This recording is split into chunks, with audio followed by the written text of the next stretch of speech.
إن الله وملائكته يصلون على النبي يا أيها الذين آمنوا صلوا عليه وسلموا تسليما.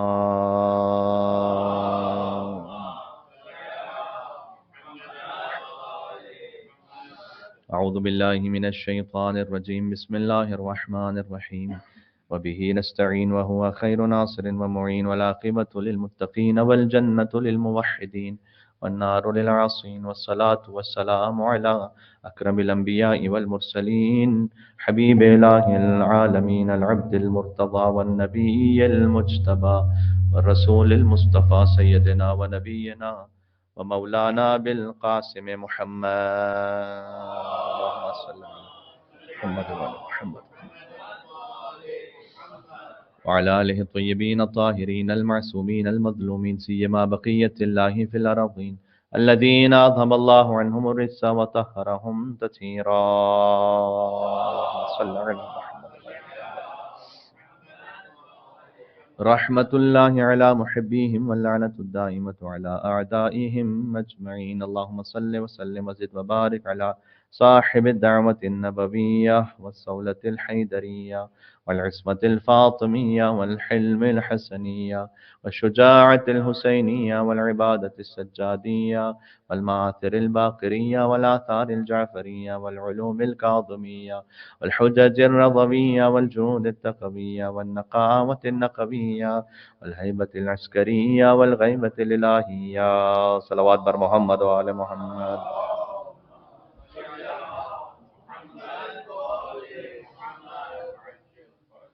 قال الله تبارك وتعالى في القرآن الكريم: بسم الله الرحمن الرحيم. ومن الناس من يتخذ من دون الله أندادا يحبونهم كحب الله. نعرہ صلوات.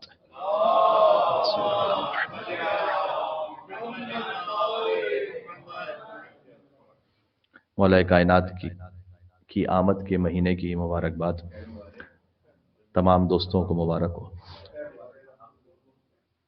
باقر العلوم امام محمد ابو جعفر علی محمد ابن علی الباقر علیہ الصلوۃ والسلام کی آمد پر ایک مل کے صلوات بھیجتے ہیں محمد وعلی محمد۔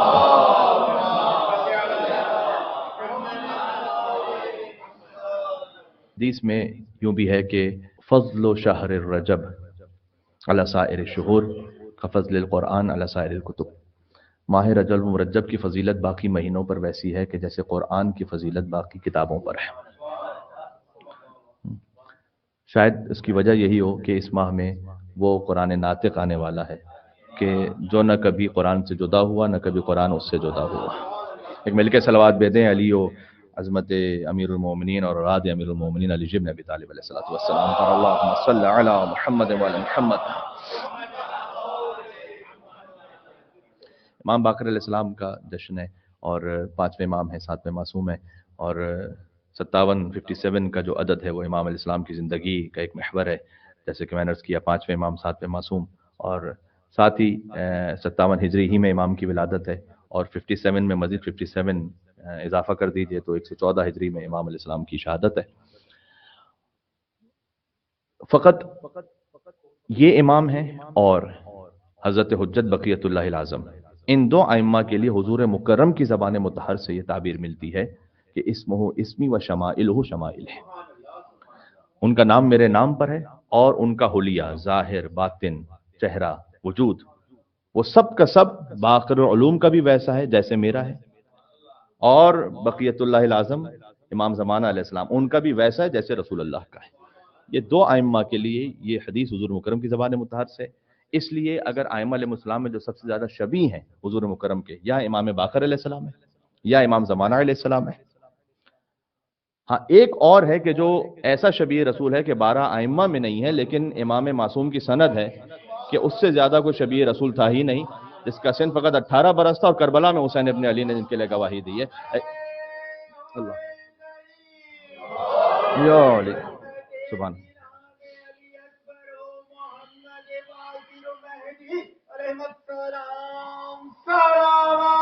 اللہم صل علی محمد وعلی محمد۔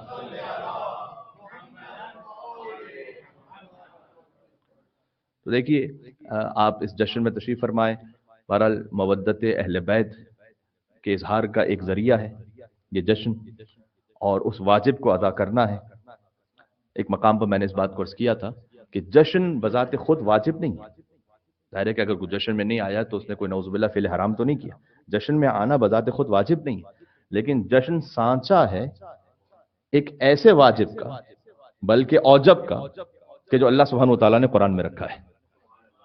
قُلْ لَا أَسْأَلُكُمْ عَلَيْهِ أَجْرًا إِلَّا الْمَوَدَّةَ فِي الْقُرْبَى. یہ واجب نہیں، اوجب ہے. یہ مودت اہل بیت علیہ السلام، اجر رسالت کی ادائیگی، وہ واجب نہیں ہے بلکہ تمام واجبات کی شرط ہے.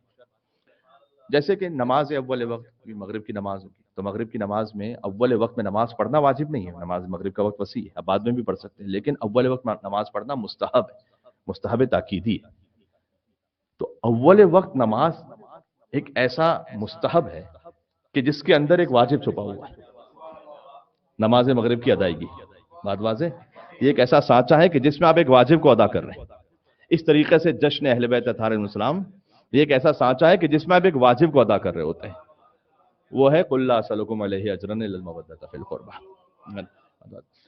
اس خاطر اس جشن میں آنا یا مجالس اہل بیت اطہار علیہ السلام میں آنا ان کی خوشی میں خوشی کا اظہار ہے، ان کے غم میں غم کا اظہار ہے. اور آپ جانتے ہیں مدینۃ العلم رسول اللہ ہے، باب العلم مولا علی ہے، باقر العلوم امام باقر ہے. علوم کو کھول دینے والے، شگافتہ کرنے والے ہیں. بہت ساری باتیں ایسی ہیں کہ جو سالہ گزشتہ محافل میں و مجالس میں بیان ہو چکی ہیں، چاہتا ہوں کہ کچھ اور باتیں آ جائیں. امام علیہ السلام کی معرفت کے حوالے سے ہم ایک زینہ، ایک قدم تھوڑا سا اور آگے بڑھ سکیں، انشاءاللہ مل کے سفر کر سکیں. اور کون سے علوم کو شگافتہ کرنے والے ہیں؟ فلسفیوں کا علم، فقہا کا علم، عرفاء کا علم. السلام علیکم یا باقر علوم النبیین، اے انبیاء کے علوم کو کھول دینے والے، آپ پر سلام ہو. یہ امام کی زیارت میں. بلکہ ایک اور عجیب زیارت کا فقرہ ہے، السلام علیک ایھا الباقر بعلم اللہ، اے اللہ کے علم کو کھول کر بیان کرنے والے. اب اس کی کیا تعبیر ہے اللہ سبحانہ و تعالیٰ جانتا ہے. باقر بعلم اللہ، کیونکہ نبیوں کے پاس جو علم ہے وہ در حقیقت اللہ سبحانہ و تعالیٰ ہی کا عطا کردہ علم ہے. تو باقر علوم ہے امام محمد باقر علیہ الصلوۃ والسلام. باقر علوم کا مطلب کیا ہے؟ دیکھیں مثلا آپ کو ایک چھوٹی سی سادہ سی مثال دوں تاکہ ذہن متوجہ ہو جائے. مثلا سورۃ الکوثر ایک سطر کا سورہ ہے. اب اس کے اندر کتنے مطالب ہیں؟ ایک ایک مفسر نے 100 نقطے لکھے ہیں ایک سطر پر. کیوں انا کہا اللہ سبحانہ و تعالیٰ، انی کیوں نہیں کہا؟ آتینا کا کہا، آتینا کا نہیں کہا. ایک ہے آتینا کا، الف پر مد ہے، پھر تے یہ نون الف کاف، یہ آتینا کا. اور ایک ہے اعطینا کا. دونوں کا مطلب بظاہر ایک ہے. اور قرآن میں اللہ سبحانہ و تعالیٰ نے آتینا کا لفظ استعمال کیا ہے. پتہ کب استعمال کیا؟ وَلَقَدْ آتَيْنَاكَ سَبْعًا مِّنَ الْمَثَانِي وَالْقُرْآنِ الْعَظِيمِ. اے رسول ہم نے آپ کو قرآن عطا کیا ہے. اس کے لیے اعطینا کا نہیں ہے، آتینا کا. وَلَقَدْ آتَيْنَاكَ سَبْعًا مِّنَ الْمَثَانِي وَالْقُرْآنِ الْعَظِيمِ. ہم نے آپ کو قرآن بھی عطا کیا، سورہ الحمد بھی عطا کیا. تو آتینا کا اور اعطینا کا کیا فرق کیا دونوں؟ مثلا فرق یہ ہے کہ آتینا کا وہاں کہتے ہیں. اب دیکھیں لغت کا معاملہ ہی ہے. لغت شیعہ سنی نہیں ہوتی، مسلم کافر نہیں ہوتی، لغت لغت ہوتی. آتینا کا وہاں کہا جاتا ہے جہاں اتنا دیا جائے جتنا حق ہے. اعطینا کا حق سے بڑھ کر عطا کر دیا جائے. جب اللہ سبحانہ و تعالیٰ نے اپنے حبیب کو قرآن عطا کیا کہ آپ کو حق کے برابر دے رہے ہیں قرآن. لیکن جب فاطمہ عطا کی، انا اعطیناک الکوثر، حق سے بڑھ کر ہم آپ کو عطا کر رہے ہیں. یعنی سیدہ سلام اللہ کی نعمت وہ ہے. اب آپ غور کر رہے ہیں اس ایک ایک لفظ میں، یہ تو ظاہر ہے، اب اس کا باطن کیا کچھ ہے اللہ سبحانہ و تعالیٰ جانتا ہے. تو اس میں علماء کرام نے اس کی تفصیل کو لکھا، ان معاملات کو کھولا. الکوثر کیوں یہاں اللہ سبحانہ و تعالیٰ نے الکوثر، پورے قرآن میں کوثر کا لفظ فقط یہیں استعمال ہوا، کہیں استعمال نہیں ہوا. فصلی لربک وانحر کیوں کہا؟ فصلی وانحر لربک کیوں نہیں کہا؟ انا شانئک هو الابتر، شانئک کا لفظ پورے قرآن میں اور کہیں نہیں ہے، فقط یہاں کیوں استعمال ہوا؟ انا شانئک هو الابتر، ابتر کا لفظ اور پورے قرآن میں کہیں نہیں، یہیں استعمال ہوا. اب ایک سطر کا سورہ ہے جس میں ہزاروں نکات ہیں، وہ نکات کے جو ہمیں سمجھ میں آ رہے ہیں، یہ ہے علوم کو کھول دینا، شگافتہ کر لینا. میں آپ کو عام انسانی سطح میں مثال دے رہا تھا باقر علوم کا مطلب کیا ہے، لیکن جو انبیاء کے علوم کو اور اللہ سبحانہ و تعالیٰ کے علم کو کھول کر لوگوں کے سامنے بیان کرتے، وہ امام پنجم ہے، جن کے جشن میں آپ تشریف فرمائے یہاں پر. اور سبحان اللہم صلی علی محمد وعلی محمد.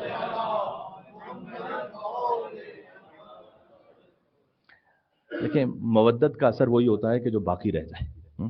جب آپ اس جشن میں آئے ہیں کسی بھی مجلس میں جائیں تو بہرحال اس مودت سے جو کچھ ہم نے حاصل کیا ہے وہ ہمارے وجود میں باقی رہ جائے. یہی مودت کی اصل پہچان ہے کہ کبھی بھی آپ سے یہ ذکر، یہ کیفیت جدا نہ ہو سکے. اہل بیت علیہ السلام پر ایمان اور مودت کے لفظ میں یہ بات شامل ہے. یہ بھی ذرا سن لیجئے گا. مودت کا لفظ، اس کے روٹ ورڈز کیا ہیں؟ اس کے روٹ ورڈز ہیں وددا، اور وددا نکلا ہے وتدا سے عربی زبان میں. اچھا، آپ نے ایک لفظ سنا ہوگا قرآن میں، اوتاد. عما یتساءلون عن النبأ العظیم الذی هم فیہ مختلفون کلا سیعلمون ثم کلا سیعلمون الم نجعل الارض مہادا والجبال اوتادا. اوتاد کسے کہتے ہیں پتہ ہے؟ اوتاد کہتے ہیں میخوں کو، پیگز. کہ کیا تم نے نہیں دیکھا کہ ہم نے زمین کو گہوارہ بنایا ہے اور پہاڑوں کو میخوں کی طرح گاڑا ہے تاکہ بیلنس رہے زمین کا. یہ اوتاد. اسی سے ہے وتد.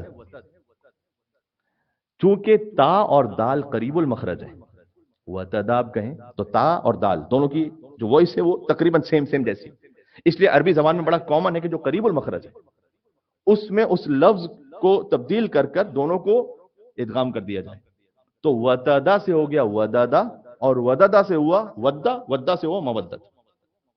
یہ اس کی روٹس ہیں. تو مودت کی روٹس میں کیا ہے؟ وہ میخوں والا معنی ہے. قُلْ لَا أَسْأَلُكُمْ عَلَيْهِ أَجْرًا إِلَّا الْمَوَدَّةَ فِي الْقُرْبَى. آپ میخ کو ایک دفعہ دیوار پہ گاڑ دیجئے، پھر نکلتی نہیں، بہت مشکل ہوتا ہے اسے نکالنا، وہ محکم ہوتی.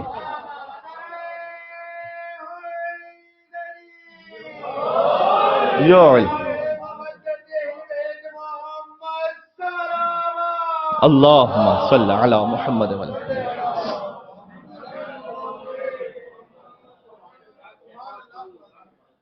جو اللہ سبحانہ وتعالی نے پہاڑ کی مثال دی ہے نا، والجبال اوتادا، کہ پہاڑ کتنا محکم ہوتا ہے، مضبوط ہوتا ہے.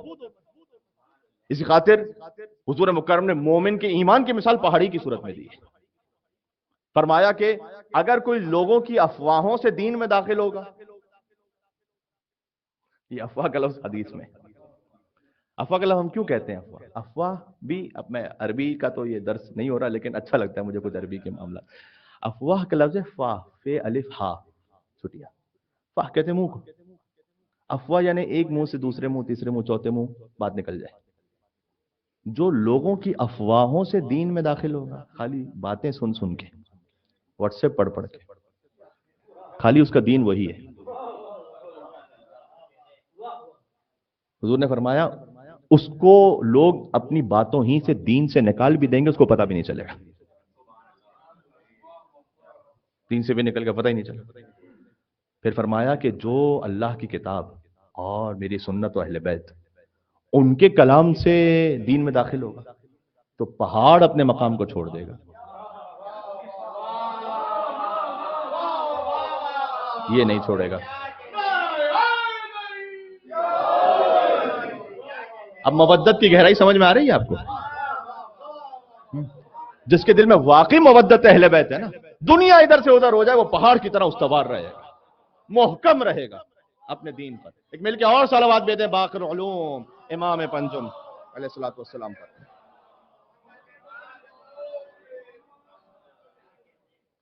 اب یہ مودت کا مطلب ذہن میں رہے گا آپ کے؟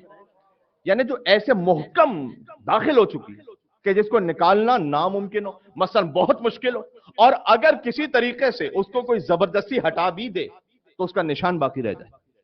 یہ ہے مودت. اگر کہیں کسی ایسے معاملے میں فرض کیجئے کہ اگر زبردستی کوئی کسی کو ہٹانے کی کوشش کرے، نشان پھر بھی باقی رہے، یہ ہے مودت. تو عزیزوں، باقر علوم علیہ السلام کے جشن میں جب آپ شریک ہیں تو ایک مودت اہل بیت کا اظہار ہو رہا ہے. یہ ایک واجب پر عمل ہو رہا ہے. یہ ایک ایسا سانچہ ہے جو خود مستحب ہے لیکن اس میں ایک واجب چھپا ہوا ہے. بات ذہن میں رہ گئی آپ کے؟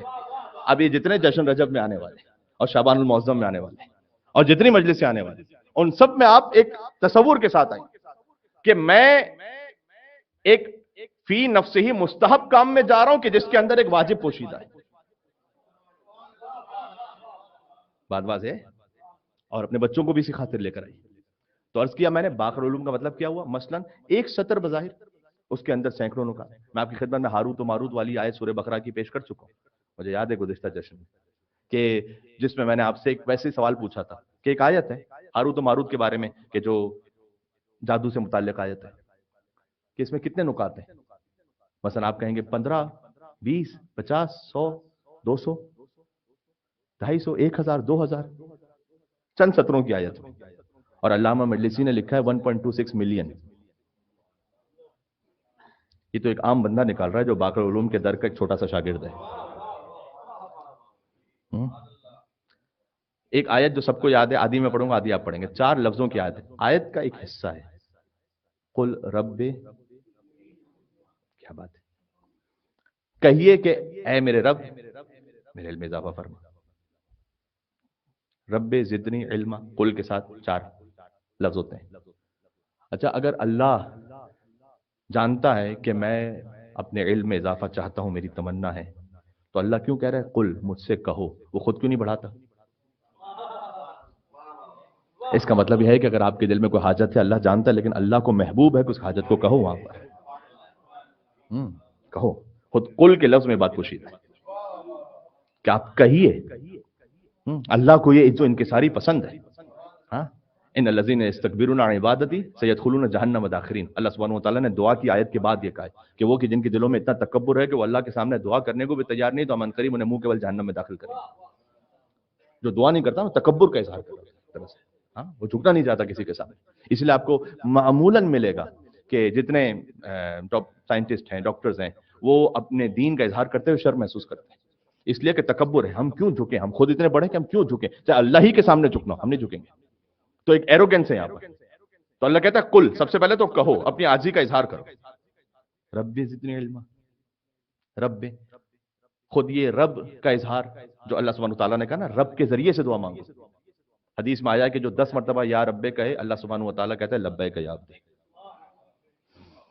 یا رب یا رب یا رب یا رب یا رب یا رب، آپ 10 مرتبہ کہیں، اللہ کہتا ہے لبیک یا عبدی، اے میرے بندے میں حاضر ہوں، بتا کیا چاہتا ہے.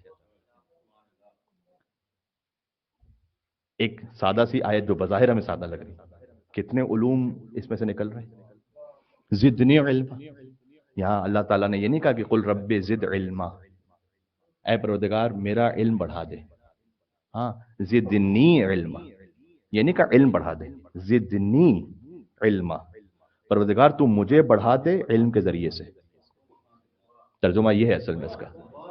ہمارا معمولاً غلط ترجمہ ہوتا ہے، پروردگار میرے علم میں اضافہ فرما. نہ، میرے علم میں اضافہ فرما یہ سادہ ترجمہ ہے، ہاں، جو کہ محاورتاً ہے، مفہوماً ہے، حقیقت میں نہیں ہے. لفظی ترجمہ پتہ ہے کیا ہے؟ قل رب زدنی علما، اے رسول آپ کہیے کہ اے میرے رب مجھے بڑھا دے علم کے ذریعے سے. یعنی اس دعا میں اللہ تعالیٰ نے سمجھایا ہے کہ اس بات کا کوئی فائدہ نہیں کہ علم بڑھ جائے تمہاری روح نہ بڑھے. کچھ لوگوں کا علم زیادہ ہوتا ہے، انسان چھوٹے ہوتے ہیں. کچھ لوگوں کے پاس دولت بہت زیادہ ہے، دل چھوٹا ہے. کچھ لوگوں کے پاس فقط ایک شخص کے پاس دال روٹی ہے، لیکن کوئی مہمان آئے گا تو چاہے گا کہ اس میں شریک ہو جائے. کسی کے پاس دیا ہوا بہت کچھ ہے اللہ کا، لیکن وہ ویٹ کرے گا کہ مہمان چلا جائے تو میں کھولوں. کسی کے پاس ظاہر میں زیادہ ہے، ہو سکتا ہے علم زیادہ، ہو سکتا ہے دولت زیادہ ہو، روح چھوٹی ہو. کسی کے پاس ظاہر میں کم ہے، روح بڑی ہے. اللہ تعالیٰ خالی یہ نہیں کہنا چاہ رہا کہ تم یہ دعا مانگو کہ میرا علم بڑھ جائے، تمہاری روح بڑھے، تمہارا درجہ بڑھے، تمہارا مقام بڑھے. کس کے ذریعے؟ علم کے ذریعے سے بڑھے، معرفت کے ذریعے سے بڑھے، دولت کے ذریعے سے نہیں، شہرت کے ذریعے سے نہیں. بات واضح؟ اب دیکھیں تو قل رب زدنی، میں خالی مثال دے رہا تھا. یہ تو وہ علوم کے تھوڑے تھوڑے سے پہلو ہیں کہ جو انسانوں کو سمجھ میں آ رہے ہیں. اب باقی علوم کیا کھولے ان کو. تب روایت تو مجھے پیش کرنی نہیں ہے، لیکن اتنا تو میں آپ کو خالی یاد دلا دوں کہ جو فلسطین سے گروہ آیا تو امام باقر علیہ السلام نے الصمد کے معنی بیان کرنا شروع کیے، جو سنا چکا ہوں میں آپ کو. تو امام نے الصمد کے معنی فقط یہ نہیں بیان کیے کہ اللہ بے نیاز ہے، یہ تو ہم بھی کر سکتے تھے. امام علیہ السلام وہ بھی جو کرتے ہیں، علیہ السلام کا صدقہ ہے. بہرحال یہاں کہیں غرور تکبر نہ ہو جائے اس لفظ میں بھی. لیکن یہ کہ امام نے کہا الصمد میں الف سے مراد یہ ہے، لام سے مراد یہ ہے، صاد سے مراد یہ ہے، میم سے مراد یہ ہے، دال سے مراد یہ ہے. اور اس کے بعد امام نے کہا کہ اگر مجھے اہل ملتے تو میں پورا دین و پوری شریعت الصمد سے نکال کے بتاتا ہوں. یہ ہے سمجھ، یہ ہے باقر علوم. یا علی سبحان اللہ. اللہم صلی علی محمد و علی محمد.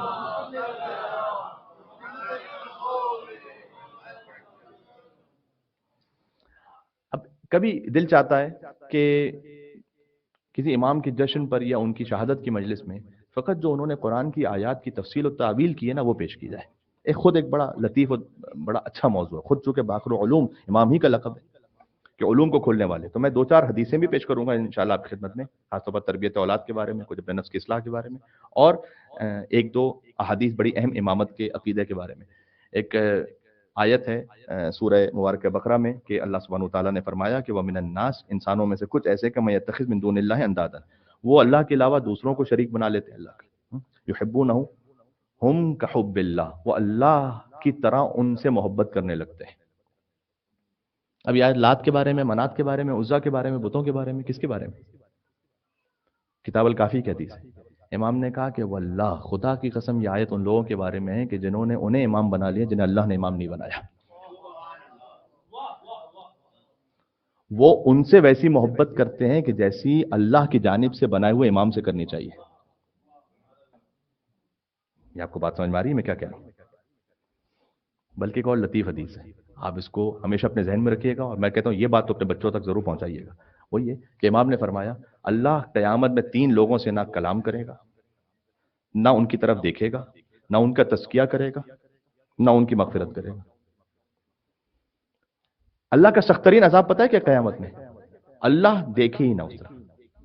یہ ظاہر ہے اللہ کی نظر سے تو کوئی رہ نہیں سکتا، یہ ایک مثال ہے. اور اللہ کسی سے بات ہی نہ کرے. اب یہ کہ کوئی گناہگار ہے جس سے اللہ بات کر رہا ہے تو کم سے کم بخشش کا پھر تو امکان ہے. جس سے اللہ بات ہی نہ کرے، وہ 3 لوگ کون سے؟ جنہیں اللہ بات ہی نہیں کرے گا، تزکیہ نہیں کرے گا. فرمایا جن سے اللہ بات ہی نہیں کرے گا، ہائے ہائے ہائے، کمن ادعا اماما ولیست امامتہ من اللہ. ایک وہ جو اپنے آپ کو لیڈر، پیشوا، امام سمجھنے لگے جبکہ اس کی امامت اللہ کی جانب سے نہ ہو. تو وہ جو بعد وفات رسول اپنے آپ کو امت کا پیشوا بنا کے بیٹھ گئے، کہ اللہ ان سے بات ہی نہیں کرے گا. ابھی سن لیجئے گا، پہلا تو گروہ یہ. پھر فرمایا من جحد اماما، دوسرا وہ گروہ کہ جو کسی امام کا انکار کرتے اور اس کی امامت اللہ کی طرف سے ہو، ان سے بھی اللہ بات نہیں کرے گا. تیسرا پتہ ہے کون سا گروہ؟ جو یہ سمجھے کہ یہ دونوں مسلمان ہیں.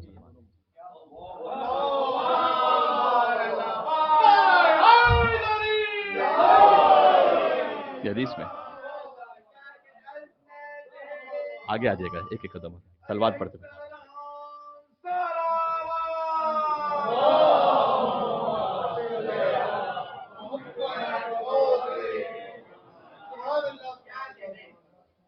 نصیب من الاسلام. امام نے کہا کہ تیسرا وہ شخص جو یہ سمجھے کہ ان دونوں کا اسلام میں سے کوئی حصہ بھی ہے، چھوٹا سا حصہ، اللہ اس سے بھی بات نہیں کرے گا. آپ ذہن میں رکھیے، لا الہ الا اللہ کے بعد محمد رسول اللہ کہہ دینا یہ آپ کو دنیا کے کچھ فائدے پہنچاتا ہے جب تک آپ علی ولی اللہ نہ کہیں.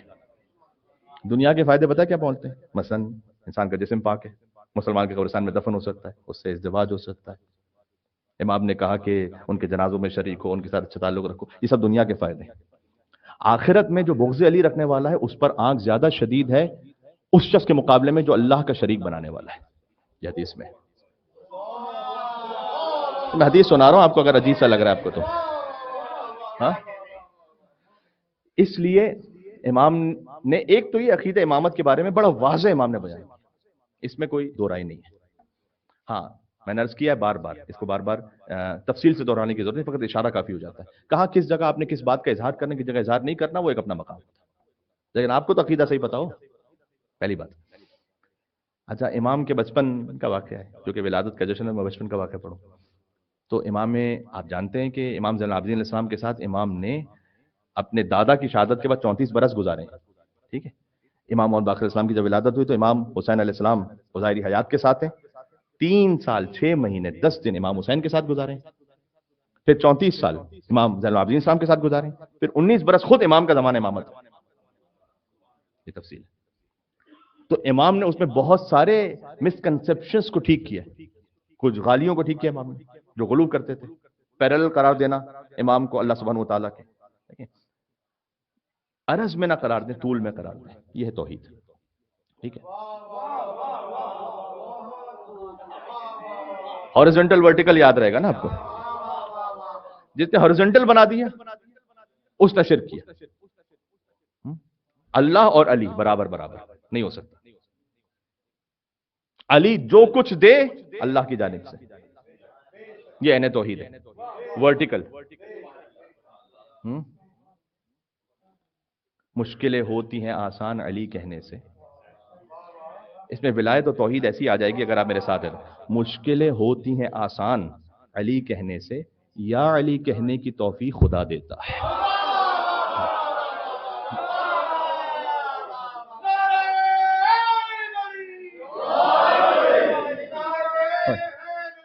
یا علی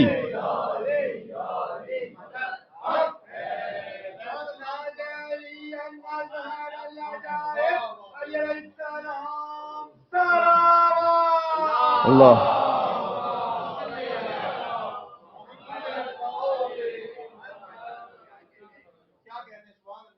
کل ائمہ میں یہی وہ در یکدانہ ہے.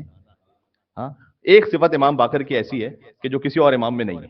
کل ائمہ میں یہی وہ در یکدانہ ہے. ایک امام آپ کے دادا ہیں تو ایک نانا ہے.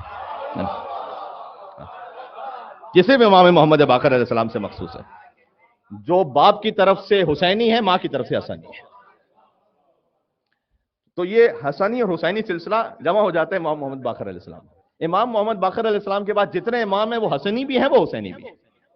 وہ یہ کہ اعتراض کا جواب ہے کہ جو ہم سے کہا جاتا ہے کہ تم حسین کی اولاد کو امام مانتے ہو، حسن کی اولاد کو کیوں نہیں مانتے؟ تو امام حسین علیہ السلام کے بعد جو امام بنے وہ امام حسین کے بیٹے تھے، اور اسی امامت کی کڑی پر جو ازدواج ہوا امام زین العابدین کا، وہ امام حسن علیہ السلام کی دختر سے ہوا، فاطمہ بنت حسن. لم یدرک فی آل الحسن مثلھا، کہ خود امام نے فرمایا کہ آل حسن میں ان جیسی کوئی بیوی تھی نہیں. آل حسین میں امام زین العابدین جیسا کوئی نہیں. آل حسن میں بی بی فاطمہ بنت حسن جیسی کوئی نہیں. ان کا ازدواج جو تو ثمرہ ہے ویسا کہ جو باقر علوم النبی جین ہے، ان جیسا امام کوئی نہیں. اس لیے کہ جو باپ کی طرف سے بھی اور دادا کی طرف سے بھی اور نانا کی طرف سے بھی جن کا سلسلہ امامت سے جا کے جوڑتا ہو، خاص الخاص امام ہے. بات سمجھ میں آ رہی ہے میں کیا عرض کر رہا ہوں؟ لیکن ہر امام کی کچھ ایسی خصوصیات ہیں کہ جو آپ کو کسی اور امام میں نظر نہیں آئیں گی، اور آپ کو ایسا لگے گا کہ ساری فضیلتیں بس یہیں آ کے ختم ہو گئی. پھر آج جب امام تقی الجواد علیہ السلام کے بارے میں مثلا گفتگو سنے، آپ کو لگے گا ساری فضیلتیں یہیں پہ آ کے ختم ہو گئی. اور آپ امام النقی علیہ السلام کے بارے میں گفتگو سنے، آپ کو لگے گا کہ زیارت جامع کبیرہ امام نے تعلیم فرما دی، ساری فضیلتیں یہیں آ کے ختم ہو گئی. یہی تو کیفیت ہے امامت کی، کلنا واحد. اچھا یہ جو نا اولنا محمد اوسطنا محمد آخرنا محمد وکلنا محمد، یہ امام محمد باقر علیہ السلام بالکل بچپن میں تھے. اس وقت ارشاد فرمایا امام زین العابدین نے. ہاں وہ میرے ذہن میں بات آ گئی تو میں اسی سے متصل کرتے ہوئے بات کہہ دوں کہ امام محمد باقر علیہ السلام کے بچپن کا زمانہ ہے. امام زین العابدین السلام کے پاس کون آئے ہیں؟ جابر بن جوفی، امام کے خاص صاحب سر ہے. علامہ مجلسی نے بھی اس حدیث کو الگ سے کر کے لکھا ہے اور کہا ہے کہ میں اس حدیث کو الگ سے اس لیے لکھ رہا ہوں کہ اس کے مضامین بڑے عجیب ہیں، اور اس کی نہ صحت پر نہ بطلان پر ہم کچھ کہیں گے، اس لیے کہ جو علم امامت ہے وہ انہی کی طرف واپس پلٹتا ہے، تو ہم نہیں کہہ سکتے کچھ. لیکن بہرحال کوئی ایسی چیز بظاہر مجھے کم سے کم اس حصے میں ایسی نظر نہیں آئی کہ جو قرآن یا سنت قطعیہ سے ٹکرا رہی ہو، تو میں آپ کی خدمت میں عرض کر رہا ہوں کہ علامہ مجلسی نے بہرحال لکھا ہے. کہتے ہیں کہ جابر جوفی امام کے پاس بیٹھے ہوئے تھے، کہتے ہیں کہ مولا میرے عقیدے والے بڑے کم ہیں. امام نے کہا کتنے؟ کہتے ہیں مولا اس شہر میں شاید 100 ہوں گے، اور حجاز کے اور شہروں میں دیکھیں تو کل ملا کر 1000 یا 2000 ہوں گے، ساری دنیا میں شاید 1 لاکھ ہوں. امام نے کہا بہت بڑھا رہے، ایسا نہیں ہے. کام امام نے کہ جو ہم کہہ رہے ہو کہ میرے عقیدے والے، ان میں سے کتنے ایسے ہیں کہ جو اس بات پر یقین رکھتے ہیں کہ اللہ نے اپنا امر ایک روح کے ساتھ ہم پر نازل کیا، ہم چاہے تو مشرق سے مغرب میں چلے جائیں، مغرب سے مشرق میں چلے جائیں، زندہ کو مردہ کر دیں، مردہ کو زندہ کر دیں. یہ کتنے ایسے ہیں؟ کہتے ہیں مولا شاید کم ہو ایسے. امام نے کہا کہ جو تم سمجھ رہے ہو نا کہ وہ ہیں ایسے، ان کو لے آنا میرے پاس کر.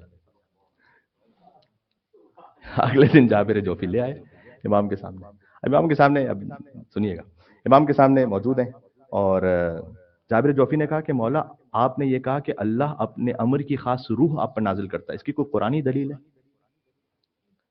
تو امام علیہ السلام نے سورہ شورہ کی آیت پڑھی، وَكَذَلِكَ أَوْحَيْنَا إِلَيْكَ رُوحًا مِّنْ أَمْرِنَا، ہم نے آپ پر وحی کی ہے. قرآن کی یہاں ذکر نہیں کیا، روحًا من امرنا، ایک روح کی وحی کی آپ پر جو ہمارے امر سے. امام نے کہا سورہ شورہ کی آیت ہے. تو وہ کچھ لوگ موجود تھے امام کے سامنے. اچھا باہر سے معذرت، میں یہاں پہ کسی پر بات نہیں کر رہا، لیکن امام نے کہا کہ جو تم سمجھ رہے ہو نا کہ تمہارے عقیدے اولئک المقصرون، وہ مقصر ہے. تو امام سے انہوں نے پوچھا کہ مقصر کا مطلب کیا ہوتا ہے؟ تو امام نے اس وقت یہ جواب دیا کہ جو یہ نہ سمجھ سکے کہ اللہ نے ہمیں اختیار دیا کہ مشرق سے مغرب میں جائیں، مغرب سے مشرق میں جائیں، آسمان سے زمین میں جائیں، آسمان زمین سے آسمان میں آئیں. اور پھر کچھ باتیں امام نے اور بیان کی. اور اس کے بعد وہ گروہ آیا امام کے پاس. تو امام نے کہا کہ کیا تم یہ یقین رکھتے ہو کہ اللہ شے پر قدرت رکھتا ہے؟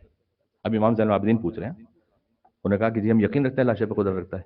تو امام نے یہ کہا کہ پس کیا یہ یقین رکھتے ہو کہ امام کا خود کا نام کیا ہے؟ علی، اور بیٹے کا نام کیا ہے؟ محمد. فَإِذَنْ عَلِيٌّ يَسِيرُ بِصُورَةِ مُحَمَّدٍ وَمُحَمَّدٍ يَسِيرُ بِصُورَةِ عَلِيٍّ. کیا تم یقین رکھتے ہو کہ علی محمد بن جائے، محمد علی بن جائے؟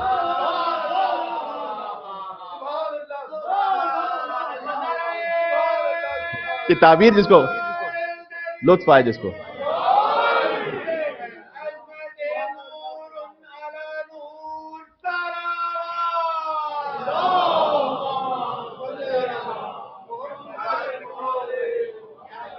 میرے ساتھ دیکھا، میرے پاس وقت کم ہے، ویسے بھی مجالس کے اعتبار سے بھی آگے، تو اب جو کچھ ہے مجھے پہنچا دینا، اب تک جو کچھ معرفت کا درجہ کچھ بڑھ جائے انشاءاللہ سے.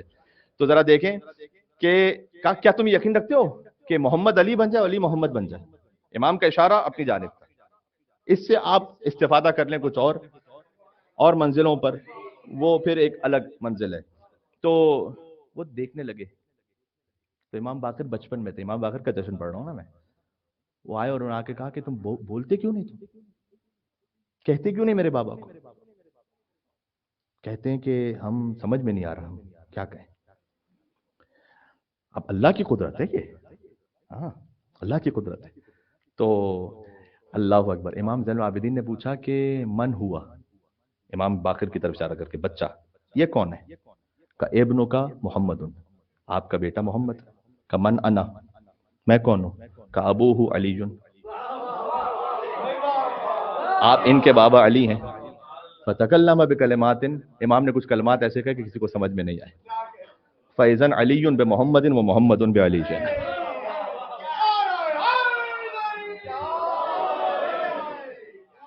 محمد علی ہو چکے تھے، علی محمد ہو چکے تھے، شکل میں، کیفیت میں. اس وقت امام نے یہ فرمایا کہ کلنا نور واحد، فاولنا محمد، اوسطنا محمد، آخرنا محمد، وکلنا محمد. تو یہ بھی ایک منزل تھی جو امام نے بیان فرمائی.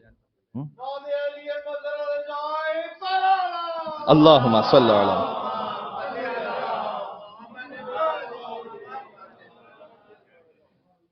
میں آپ کی زندگی کے پریکٹیکل معاملات تک بھی آؤں گا. جو لوگ یہ انتظار کر رہے ہوتے ہیں کہ پریکٹیکلی کچھ مولا بتائیے گا، تو کچھ وہ بھی ابھی عرض کرتا ہوں بھی.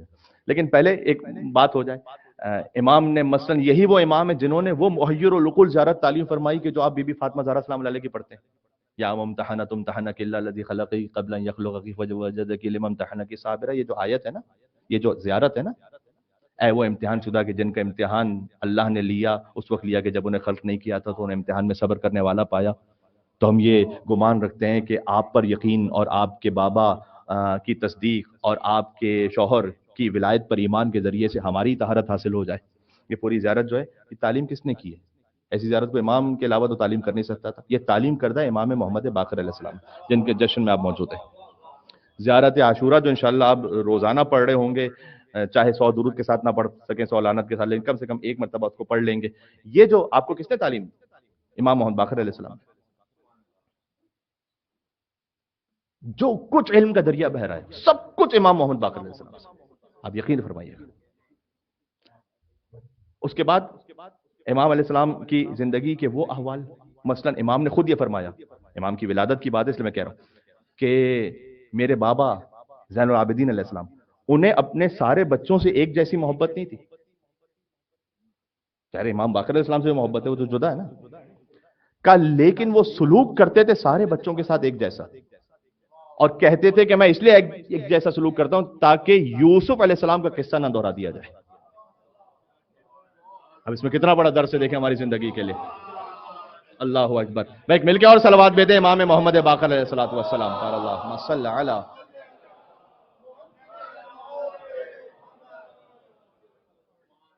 کبھی ہو سکتا ہے کہ آپ کو اپنی کسی اولاد سے زیادہ محبت ہو، اس کے اس طرح سے اظہار نہ کیجیے کہ دوسروں کے دلوں میں حسد پیدا ہو جائے جو خود خاندان کی دشمنی کا سبب بنتی ہے. لہذا فرمایا امام نے کہ میرے بابا ایک جیسا سلوک کرتے تھے تاکہ قصہ یوسف نہ دہرایا جائے. دیکھیں ایک مرتبہ آپ کے ایک بچے نے نماز پڑھی، دوسرے نے بچے نے نماز نہیں پڑھی، جس نے نماز پڑھی تھی آپ نے اس کی تعریف کی، یہ اپریسیشن ہے، یہ عدل ہے. لیکن کبھی ہوتا ہے کہ گفٹ دینے میں، وصیت کرنے میں، کچھ لوگ ہوتے ہیں کہ جو کسی کو محروم کر دیا. اب پورا محروم تو کیا نہیں جا سکتا، پہلے 1/3 وصیت پر عمل ہوگا، باقی پہ تو تقسیم ہی ہوتی ہے پھر وصیت جو وراثت ہے. لیکن جتنا اگر کہیں کوئی ناانصافی دکھائے گا اپنے بچوں کے ساتھ معاملات، تو امام نے کہا تم خود شیطان کو داخل ہونے کا راستہ دیتے. اس کے بعد امام اسلام نے ایک اور لفظ ارشاد فرمایا ایک حدیث میں کہ یحفظ الاطفال بصلاح آبائی. اگر تم یہ دیکھو کہ کسی کا باپ بہت نیک تھا اور اچھا تھا، اس خاطر اس کے بچے کا احترام کر لو، اس کی حفاظت کر لو. آپ کئی مرتبہ ہوتا ہے کہ عالم کا بیٹا ہے، کسی شاعر کا بیٹا ہے، کسی اور فقیہ کا بیٹا ہے، آپ کیوں احترام رکھتے ہیں؟ یہ جو ہمارا احترام کا طریقہ یہ سکھلایا ہوا امام محمد باقر علیہ السلام کا. کسی نے آپ پر احسان کیا، وہ شخص دنیا سے چلا گیا، اس کا بیٹا ہے، اس کے ساتھ نیکی کرے. بچوں کے ساتھ نیکی کرو باپ کی نیکیوں کی وجہ سے. یہ امام باقر علیہ السلام نے تعلیم فرمائی. پھر فرمایا کہ میں آپ کے سامنے ان چند پریکٹیکل نکات کو پیش کر رہا ہوں کہ جو بڑے اہم ہیں. فرمایا کہ ساری زندگی کی کامیابی کا راز ان 3 باتوں میں: التفقہ فی الدین والصبر علی النائبہ والتقدیر علی المعیشہ. اور کیجئے گا کا دین کو گہرائی میں سمجھو، سطحی نہ سمجھو، گہرائی میں سمجھو. تفقہ کا لفظ امام نے استعمال کیا. اس کے لیے کیا کرنا چاہیے آپ کو؟ دیکھیں آپ کی ڈائٹ فقط وہ نہیں کہ جو آپ کھاتے پیتے ہیں، تو آپ کی ڈائٹ ہے اس میں تو آپ کانشیس رہتے ہی.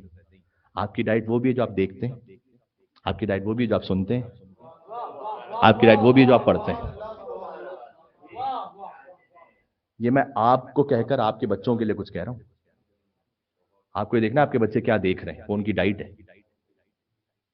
آپ کے بچے کیا کھیلتے ہیں، جو صبح دوپہر شام جو کچھ کھیل رہے ہیں نا، وہ یقیناً کوئی نہ کوئی ایک لمٹ بنائیے. کیونکہ امام باقر علیہ السلام ہی نے فرمایا ہے کہ سب سے شر ان والدین میں ہوتا ہے جو اولاد تک پہنچتا ہے کہ جو بچے کی ہر بات کو مان کر اسے افراط میں ڈال دے. یہ امام نے فرمایا. آپ کو اللہ تعالیٰ نے بہت وسعت عطا کی، ضروری نہیں کہ آپ ہر بات کو مانیں گے بچے کی، اس لیے کہ اللہ نے آپ کو چلیں رزق میں بڑی وسعت عطا کی، لیکن آپ کو حکمت بھی عطا کی، آپ کو منطق بھی عطا کی، آپ کو دین عطا کی. جو بچہ کہہ رہا ہر موقع پر اگر اسے دلاتے رہیں گے، ہر بات ہی مانتے رہیں گے، امام نے کہا ایک دن بچہ افراط کا استعمال کیا، یعنی ایکسٹریم پہ پہنچ جائے گا. اس کے بعد ہی ایکسپیکٹس کہ جو وہ کہے وہ ہو، اور جب نہیں ہوتا تو پھر فساد. تو پہلے سے آپ نے کیوں ایسی عادت ڈالی تھی؟ آپ یہ عادت نہ ڈالیں کہ اسے دن بھر میں جب صبح دوپہر شام رات جب وہ اپنا آئی پیڈ کھولنا چاہے گا وہ کھول لے گا. غلط ہے یہ. اور والدین نے کہیں نہ کہیں اس کے لیے اہتمام کیا بھی ہوتا ہے. میں آپ کی تشویق کے لیے بات کہہ رہا ہوں کہ آپ اس بات کا خیال رکھیں. تو میں کیا کہہ رہا ہوں؟ بچے کی ڈائٹ فقط وہ نہیں کہ جو کھا رہا ہے، وہ بھی ہے کہ جو وہ دیکھ رہا ہے، وہ کھیل رہا ہے، اس میں کیا منظر ہے، اس میں کیا وائلنس ہے، جو کچھ ہے وہ بھی اس کی ڈائٹ ہے. امام نے کہا دین کو گہرائی میں سمجھو. ہاں پہلی بات. دوسرا صبر علی النائبہ، مصیبتوں پر صبر رکھو، پیشنس رکھو. تو یہ بچے مائی نہیں سکتا اگر آپ نے اس کی ہر خواہش پوری کی، پیشنس کبھی بھی نہیں آئے گا. اور تیسرا فرمایا تقدیر علی المعیشہ. یہ بہت ویری ویری امپورٹنٹ یہاں رہتے ہوئے کہ معیشت میں بھی میانہ روی رکھو. یعنی ایک میں نے عرض کیا کیونکہ اب ہر ایک کے پاس 4 4 5 5 کریڈٹ کارڈز ہیں، وہ جو چاہے وہ خرید لے، لیکن آپ اپنی عقل سے سوچیں گے کہ آپ کی یہ ضرورت ہے، چلے لگژری ہے یا خالی شو آف ہے؟ میں آپ سے لگژری کا تو نہیں کہہ سکتا کہ آپ اس کو ختم کر دیجئے، چلیں وہ ایک حد تک بات ہے، لیکن شو آف تو ختم کیجئے کم سے کم۔ جو نہ ضرورت ہے، نہ نیسیسٹی ہے، نہ لگژری، کچھ بھی نہیں ہے، صرف شو آف ہے۔ ایسا بہت کچھ ہے ہمارے نظام میں، ہماری زندگی میں۔ امام نے کہا اس کو ٹھیک رکھو گے تب کامیابی، ورنہ نہیں، نسلوں میں اس کا اثر جائے گا۔ اب آپ دیکھیے امام باقر علیہ السلام کہاں وہ جابر جوفی کو معارف بیان کرتے ہوئے، بی بی فاطمہ زہرا السلام علیہ کی زیارت تعلیم دیتے ہوئے، اور پھر زیارت عاشورہ کا بیان کرتے، اس کے بعد کتنا ریز ڈیپتھ میں آ کر امام السلام نے گھر کے بچوں کی تربیت کے معاملات پر گفتگو کی۔ یہ ہے باخر علوم النبیین، عرش سے لے کر فرش تک کوئی ایسا موضوع ایسا نہیں کہ جو امام باقر علیہ السلام نے اپنی حدیث میں بیان نہ کر دیا ہو۔ آپ سے اطمینان کے ساتھ کہہ رہا ہوں جن امام کے جشن میں آپ موجود ہیں۔ اللہم صل علی محمد وعلی محمد۔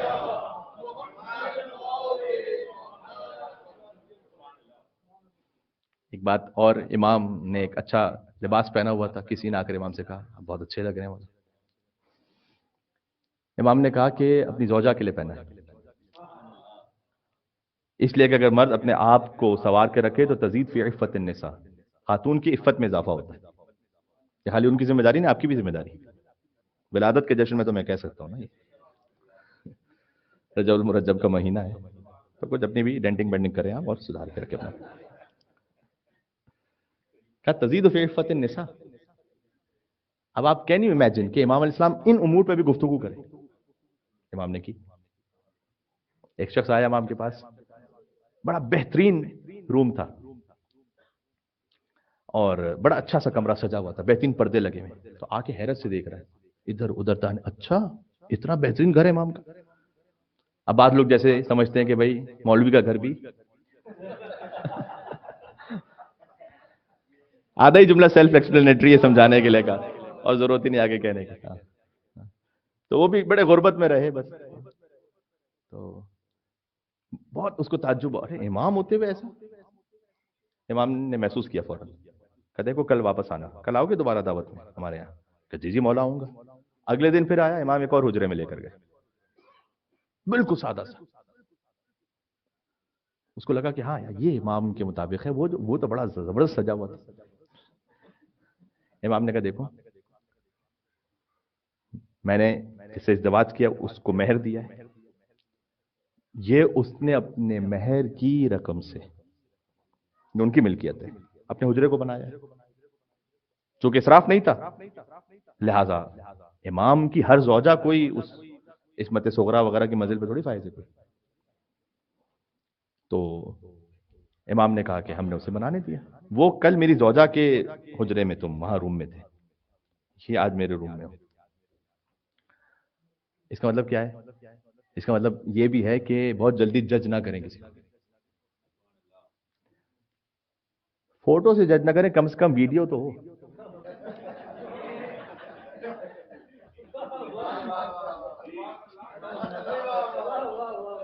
بات سمجھ میں آ رہی ہے؟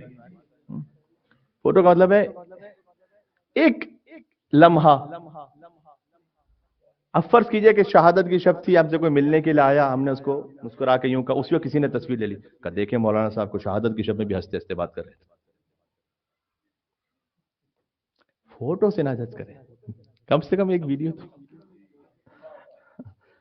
مطلب یہ کہ امام علیہ السلام نے اس بات سے سمجھایا کہ کسی کو ایک موقع پر دیکھ کے اس کا فیصلہ نہ کر لیا کرو، تھوڑا موقع دو۔ تو امام نے اس کی وضاحت فرمائی، یہ بھی امام کے گھر کی بات ہے۔ بات واضح ہو رہی ہے؟ سبحان اللہ۔ وہ واقعہ میں آپ کو یکم ذی الحج کے جشن میں سنا چکا ہوں، آپ کو یاد ہو جانا ہو، مجھے یاد ہے کہ امام علیہ السلام نے ایک ریڈ کلر کا ڈریس پہنا ہوا تھا۔ ارے بھائی یہ چونکہ آپ سے ایسا شاید، بہرحال، لیکن یہ کہ ریڈ کلر کا ڈریس پہنا ہوا تھا، اور کسی نے امام سے آ کر کہا، عجیب طریقے سے دیکھا امام کو، کہا تھوڑا سا ایسا معنی خیز انداز میں ہنسا۔ اب میں ریڈ ٹی شرٹ اور جینس کی پینٹ پہ آ کے ممبر پہ بیٹھ جاؤں تو آپ تھوڑا سا مجھے دیکھیں گے نا کہ یار یہ مولانا صاحب کا تو ڈریس نہیں ہے، کیسے بیٹھے؟ تو امام علیہ السلام کی شؤون کے مطابق چونکہ وہ لباس سے نہیں لگا تو دیکھا، امام نے محسوس کیا، کہا میری زوجہ نے مجھ سے کہا اس لیے میں نے پہنا ہے۔ اس کا مطلب کیا تھا؟ امام نے ایڈجسٹ کر لیا، اگر کہیں کوئی حرام بات نہیں ہے، دین سے مخالف نہیں، امام نے ایڈجسٹ کیا۔ لیکن پھر اگلی بار پھر آیا امام کے پاس اور امام نے کہا کہ اسے پتا چلا گھر میں کہ طلاق دے دی امام نے اس زوجہ کو۔ ارے جس خاطر آپ نے اتنا ایڈجسٹ کیا تھا اور ایسا ریڈ ڈریس پہنا تھا کہ جو امامت کی شان کے مطابق بھی نہیں لگ رہا تھا، آپ نے طلاق دے دی اسے؟ کہ اس لیے کہ میں نے علی بن ابی طالب کے بارے میں ایک بری بات سنی اس سے، وہ نہیں برداشت۔ یہ ریڈ لائن سمجھ میں آ رہی ہے آپ؟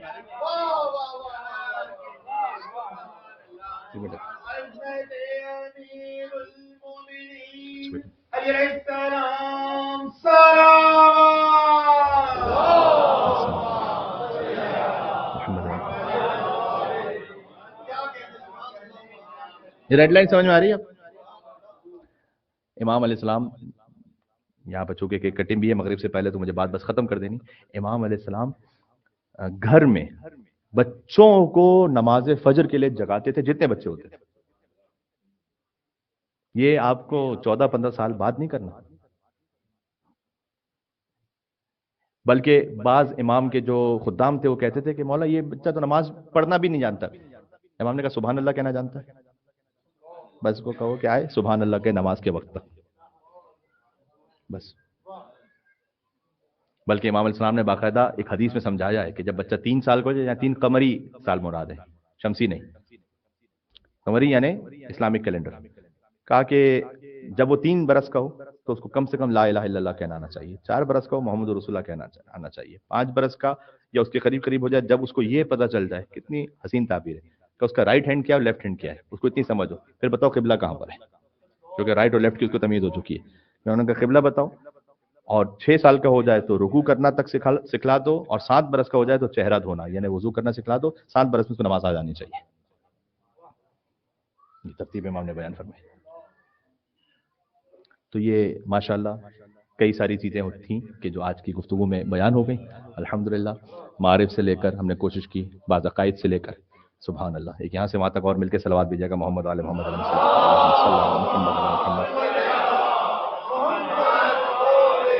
محمد وعجل فرجہم۔ امام محمد باقر علیہ الصلوۃ والسلام کو ہدیہ کرتے ہوئے یہاں سے وہاں تک امام حسن اور امام حسین کی روح شاد ہو جائے، اس لیے کہ بچے کی جب ولادت ہوتی ہے تو کئی مرتبہ ماں باپ سے زیادہ خوشی گرینڈ پیرنٹس کو ہو رہی ہوتی ہے۔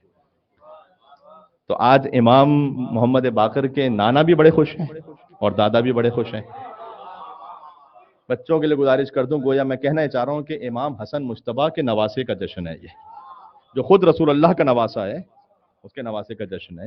ایک یہاں سے وہاں تک 3 مرتبہ بآواز بلند صلوات بھیجتے محمد علیہ محمد اللہم صلی علی محمد وعلی محمد۔ اللہم صلی علی محمد وآل محمد، اللہم صلی علی محمد وآل محمد وعجل فرجہم۔